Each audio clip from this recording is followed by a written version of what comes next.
Greetings, fellow Autobots and Decepticreeps. This is Wheeljack here for another installment of Wheeljack's Shop Files. This time we are doing, as per the title and the car, Generation 1 Smokescreen.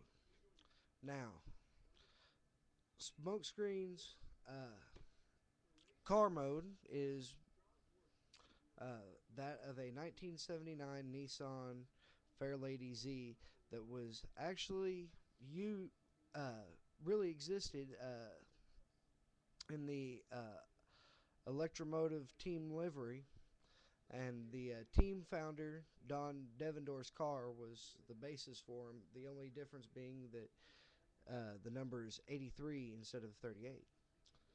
Um, Smokescreen's character, he is a diversionary tactician,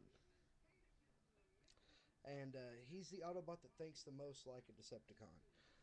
He will lie, cheat, and steal.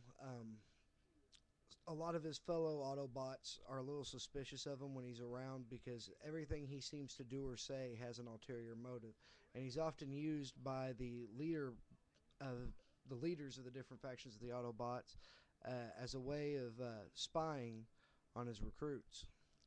Um, he was normally a background character, uh, but he did have one key episode that revolved around him. It was The Gambler, where he ends up, the Autobots end up getting captured in space by this dude named Bosch, who's a notorious gambleaholic or whatever the hell it is in Transformer universe. But he basically conned Smokescreen into working for him in order to free the remainder of the Autobots and re-energize them. Um, Smokescreen ends up cheating at gambling halls, wiring himself into the slot machines, and ends up getting caught. And he meets an Autobot who they never made a toy of, and they should have because he was cool. He was an Autobot bounty hunter named Devcon. And he meets up with Devcon, and Devcon helps Smokescreen and Bosch uh, fight off Astro Train, Ramjet, and Thrust, who end up working for the casino that Smokescreen was caught cheating at, and he ends up getting his Autobots re-energized and freed at the end of the episode. Um, Now, his mold is very popular as far as G1 Transformers. It's had 3 incarnations total. There's Smokescreen, who is the 3rd incarnation, and Blue Streak and Prowl, who were the 1st and 2nd, and it really is dependent on how you look at it. Blue Streak's name comes first in the alphabet, so I'm going to go with Blue Streak first. But anyway, there are differences in the molds. Um, for one, Blue Streak has more of a T-top, and Smokescreen is, uh, you know, full on top of the hood. Um, the fronts, Smokescreen's got the classic race trim nose with the, intake to cool off the engine and everything in a race car, and Blue Streak here is just pretty plain. And then the rears, of course, there's a molded fin on Smokescreens, so looks really good. Has always been one of my favorites because of his, the fact that he was a race car and he just really stood out with the 2 bold colors on there separated by the white. He's really looks good in any collection. Um, and when I was a kid, I always wanted him and never could get him, never could find him whole, because this is the big complaint on all 3 of these original G1 molds. Right here is very, very, very, very weak, and it's always breaking off. And as a matter of fact, this isn't even an original Smokescreen. This is actually the reissue from a few years back.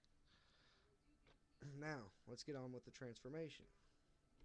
Smokescreen is really, really brittle. Even the newer one, he's got all these loose little parts that are real flimsy, and like I said, it's hard to find one that's in decent enough condition. So you pull the legs down, then you lift the legs, or lift the body, and you spread the.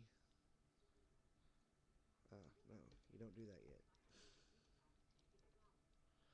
No, you lift this part up, spin it around, 180. Ow! Push this back down into this little indentation, locking it in place. Then you spread his legs. You take the hands, which are attached to little posts at the ends of his arms, and you unpeg them. You can either pull them out using the wheels, or you can sit there and try to rotate them out yourself. Now you can see his head. Um, make sure the posts are up at the top, and bring the front part down, spread out the doors, and there you have Generation 1 Smokescreen. Now, it is to be noted that in the cartoon, they actually did a different head for Smokescreen, and he looks really, really stupid.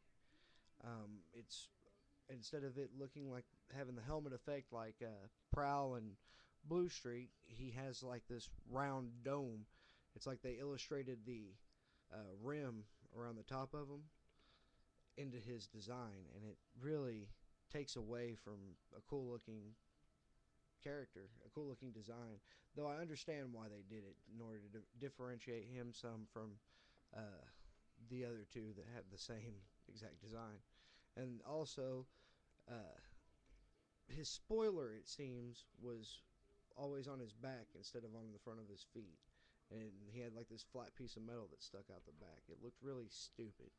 They kind of messed him up whenever it came to redesigning him for the show. But anyway, that's Smokescreen's robot mode. Now he does have two missile launchers that go right here on the side of his head, but I have them in a box somewhere. I'm not going to dig for them. They're not in the boxes that I have in here, and I've got a ton of boxes. So, um, and he also has his disruptor rifle that shuts down, all machinery or whatever. But again, it's in a box. I'm not going to dig for it. Like I said, the only problem that I have with this figure is that he's so brittle. That he's got all these brittle pieces, like these two, his trunk area and the top of the car. The doors. He's had his doors come off before. Luckily, it's just a flap of tin that holds it on there. But as you can see from the back, little flap of tin. But all in all, he's a very cool figure. Really pops out in any collection. Uh, I highly recommend him. I like all three of the modes. I think they're some of the most faithful translations from cartoon to toy, or vice versa. Um, I highly, highly recommend having a Smokescreen. He's just a cool looking robot, cool looking car. Everything's great on him. Anyway, this is Wheeljack Ed and Smokescreen, um, saying, "Be good to each other."